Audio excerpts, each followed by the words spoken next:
हाँ ठीक बचन का बाबू मीठे मीठे तनी तनी अभी मने कबो कबो आवता मीठे मीठे ए ना तो सोचनी हम तो अंदरूनी बीमारी बनू अंदरूनी बीमारी के डीके सिन्हा बहुत अच्छा बड़े हमरे के यहाँ। हाँ डीके सिन्हा गई नीता कहत रहे कहले कि ऐसा है कि ऑपरेशन करना पड़ेगा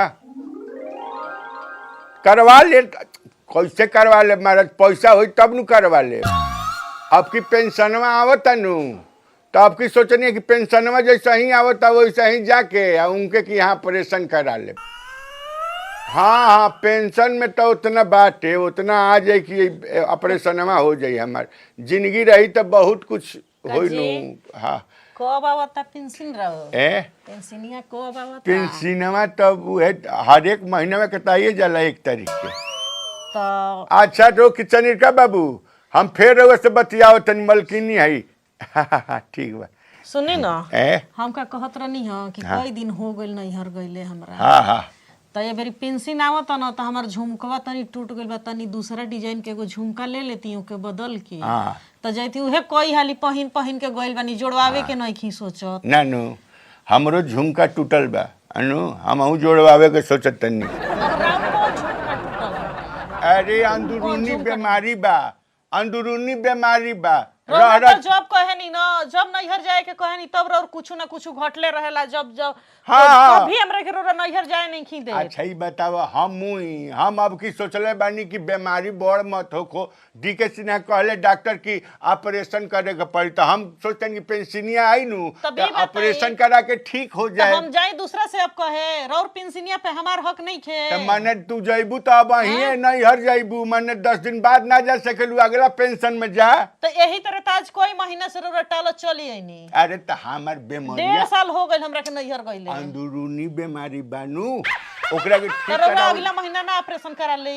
अरे तो कब बथी या कब उठी पेट पे प्रॉब्लम नु डॉक्टर कहता कि तार पाको था बताओ अब हम क्या करी और दाल बा मने अपने पेंशन अपने पे हम खर्चा ना कर सकी ने कुल पैसा तो हर महीना तो खर्चा करबे करनी कबो दवाइया तो कबो है तो कबो हुआ माने उ पेंशनवा से हम अपने करी ले अपने खाली करतनी हैं पूरा हमार घर वही पर चलता वही पेंशन पर चलत थे हैं हम ठीक रहब तो बहुत पेंशन आई हर एक महीना आई आ टे बोल जाए नू तो कुल जना मुँह लेके ताकत रह जी लोग अंदरूनी बा तो उसे के टे बोलेला रटे बोलम टे मने का हाई खत्म। हाँ तो ठीक बा मत बनवाई मत भेजी करावत रही दवाई ऑपरेशन आ ना नैहर अगर गनी ना तो ओकर हाल रोरा पूछ ले बढ़िया से पूछम रोरा बढ़िया से का पूछे तेरा पूछ के भगवान है बतावा बीमारी भइल बा हमरा इनका नैहर गइला बिना कौन खराई मर ले बैठे नैहर गइला बिना खराई मर ले बा बीमारी भइल बा हम चल देखाइयो न सकी सुना सकी एकदम डॉक्टर के नु कहब। पापा जी हमको 15,000 रुपए चाहिए। अरे माई का 15,000 रुपए चाहिए मुझे 50,000 तीन का 50,000 चाहिए 15,000 यस रुपया चाहिए जी जी। अच्छा मैंने 15,000 रुपया चाहिए तेरा जी गेहूं कटवावे तू ही जइबू का मुझे गेहूं कटवाने नहीं जाना है मुझे बॉडी पॉलिशिंग करवाना है। तेरा भूत के बॉडी पॉलिशिंग करवाना है ब्यूटी पार्लर। जूता पॉलिश में कितना लगेला? जूता पॉलिश नहीं पापा जी बॉडी पॉलिश। बॉडी पॉलिश ही कौन पॉलिश होला? शरीर पॉलिश होगा तार माने शरीर पॉलिश होई जूते पॉलिश सुनले रहनी है शरीर पॉलिश करवाइबू भोजन के पैसा नहीं खे अंदरूनी बीमारी बाटे हम डॉक्टर से ना देखाई तो पॉलिश करवाइबू। तुम इसी लायक हो बुढ़े। अरे तुमको बीमारी होगी 10 बीमारियां होगी। अब शराब देते लू और तो क्या तुम्हारा बेटा तो किसी लायक नहीं है मैंने पछता रही उससे शादी करके। तो पछता रही शादी करके तो मैंने कब बोला था तुम्हारे बाबूजी तो बोला था कि तुम बहुत अच्छा है तो तुम बहुत अच्छा कहाँ है तुम तो हमको क्या दो बोल रही हो? क्यों नहीं बोले तुम उसी लायक हो। तुम्हारे बाबूजी बोले थे कि पॉलिश करवाना है बॉडी। चलो बताओ सब ऐसे ही हो। पेंशन बतावे एगो पेंशन पर हम का करी तार पॉलिश करवाई कि एक जनी के नैहर भेजी झुमका बनवाई। बोलो मेरे को दोगे कि नहीं दोगे? फालतू वाला काम करती है तुम। आदमी है, देख नहीं रही है, तुम्हारा दिल नहीं है अंदर से। अरे वो बुढ़े, क्या? तेरे बेटे से अच्छा तो मेरा बॉयफ्रेंड था। क्या? 15,000 रुपया मुझे महीना खर्चा दिया करता था। 15,000 तुम्हारा चोकर खिया उतर है क्या तरह के? चौकर नहीं, मेरा हाँ? ख्याल रखता था, कितना मुझे पैसे देता था, मुझे घुमाता फिरता, सब कुछ करता था। हाँ, पशु आहार किन के खियावत है, अरे, कपिला पशु आहार। तुम्हारा बेटा है नहीं ठल्ला। अरे तोरा तक कपड़ा नहीं थे पहने के, 15 कहता ना दिन से कहता कि साड़ी पहन, घर के पत्तो हवे, तोरा लाज शर्म बाटे। मेरे को साड़ी पसंद नहीं है, मेरे हैं? को टॉप ही पसंद है। मैं पसंद नहीं है? नहीं पसंद है मेरे को। पतो बनना पसंद है, साड़ी पहनना पसंद नहीं है। तुम्हें देख के हमारा नजर एकदम चू जा रहा है। तो फोड़ लो अपनी आंखें बुड्ढे। फोड़, हम अपना आँख फोड़ फोड़े? लो। हमरा से ढेर बतियाउनी ना लन फन्ना। मुझे भी तुमसे बात नहीं करनी है, मरो बुड्ढे। जा न जा, जा अपना भता से कहा कि ले आवस पॉलिश। फालतू वाला काम चला ये दुनिया में। हम बहुत फेरा में पड़ गए बानी, हम जीवन में अब हम नरक में बानी। हे भगवान, हे भगवान, हम का करी, हम बताओ ये भगवान भगवान भगवान। खैर तो प्रॉब्लम कौन है रे? ऐसा देखो तो आदमी बैठल बा तो घंटी का मारता रही का। रोड है, रोड पर बाड़ा सब जना आनरे हो गई बाड़ा का मैंने हाल चाल पूछला बिना तारा कौन खराई मारता? तहरे हाल चाल पूछला बिना मैंने हम दुबराई जाते नहीं। ए बाबूजी का सुनो ना, है पेंशनिया आ गई। पेंशनिया रे राम, पेंशन आ गई। पेंशन जान एक तारीख के आवेला, 1 तारीख के। परसों आई। हमार फीस बाकी बटे, है कोचिंग के फीस बाकी बटे। कोचिंग के? हाँ, कोचिंग के फीस दिया आई। तू निश्चिंत रह, अभी अभी ये महीना में हमरा के तनी दवाई अपन करा लेवे द। दवाई करा ले द बाबू। हे उम्र में हमरा अंदरूनी बीमारी बाटे, दवाई ना कराए आँख मुदा जाई, सब जना ताकत रह जाई बलो। उहे एगो पेंशन सहारा बाटे। हैं हमरे पेंशन, हमरे दवाई नहीं खे होत, सब जना के बह भरा थे। हैं अगला महीना दी है पेंशन। का हम कहीं खाली अपन एक चक्कर में रहेला तू, खाली दवाई कराऊ हाउ कराऊ बटे। मैंने दवाई हम ना कराई रे, दवाई ना कराई। हम फीस नहीं भराई। तब फीसवा भराई हम कहाँ कहते ना भराई, फीस भराई। 3 महीना के फीस बाकी बटे। हाँ तो ठीक बात। गुरुजी चार बेंचे पर खड़ा करा दिल रहा। तरह के हाँ, अरे गिलर फ्रेंड हमार एथी हंसत रहिया। गिरल फ्रेंड? हाँ, गिरल फ्रेंड। गिरल फ्रेंड तार हंसतिया तो माने हम मुँह जाई, तारा गिरल फ्रेंड खातिर मुँह जाई, हम दवाई अपन ना करवाई।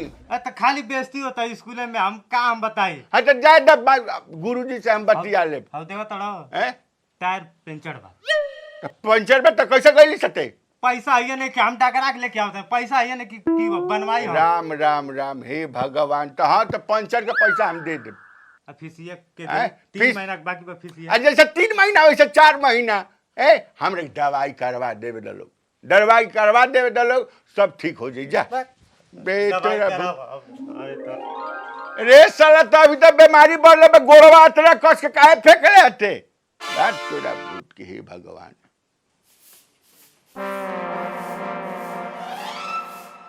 मलकिनी सुनत तारू? ना हम नहीं सुनत, ए नहीं सुनत। नहीं की सुनत? खिसियात काहे बारू?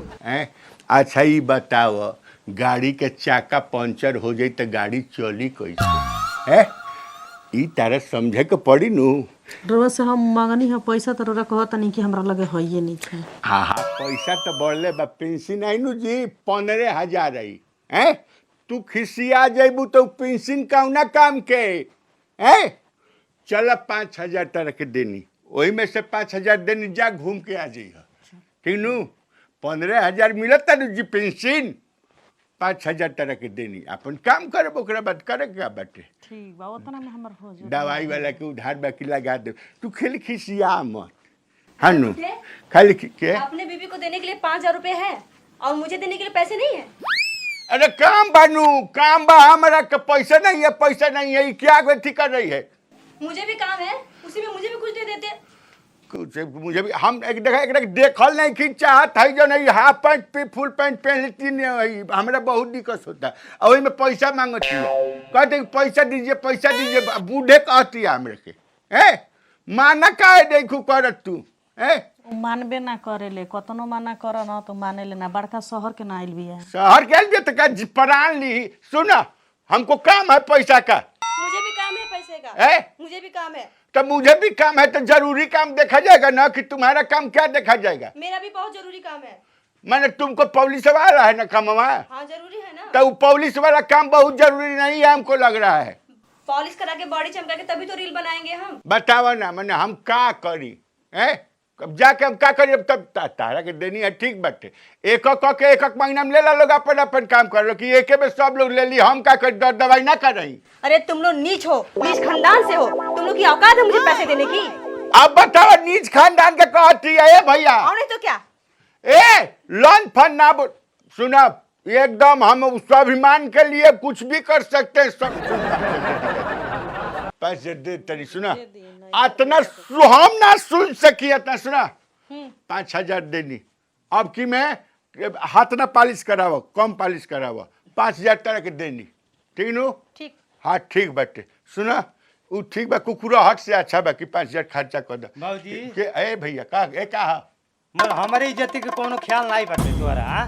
रोज बेरेंचे पे हम खड़ा हो जातनी गुरुजी खड़ा करा देतनी आ सब गर्लफ्रेंड हमर दे के ए साला ई गिरल फ्रेंड जब करत है गिरल फ्रेंड खातिर एकरा के हम का करी गुरुजी खातिर कह दी है कि हम अगला महीना में पैसा देब चा तड़का मार के भगा दो सब जीवा के एगो शांति मिली तो हम तू का चाहता कि मैंने हमर माथवा फाट जाओ तब हम का करब अगला महीना कहाँ पैसा देब हैं इनके 5,000 उनके 5,000 हम बाबा जी के ठुल्लू चल तो तोरो के 5,000 देनी जो चल तोरो के देनी 5,000 देनी तोरो के 5,5,5 15,000 चल गई पेंशन आइल ना पेंशन खातिर सब जने के मुंह बवाइल बाटे 15,000 आई 15,000 चल गई दवाइयों के पैसा हमरा ना बचल ठीक बाटे ऑपरेशन हमर ना होई अंदरूनी बीमारी अंदरूनी का ब्लास्ट करी साल तो प्रसादी बटी हेलो हेलो चनिका बाबू ए महीना पर ऑपरेशन ना हुई अब छोड़ जाए दी हनु अब 2-3 महीना बादे हुई हनु इस साला पेंशन है कि टेंशन है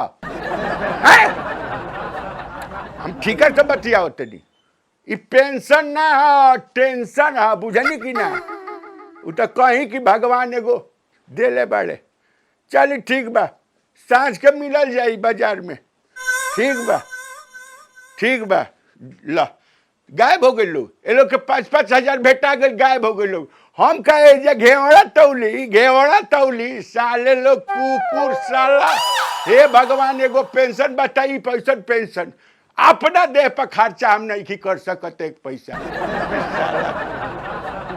साला आवत नहीं साले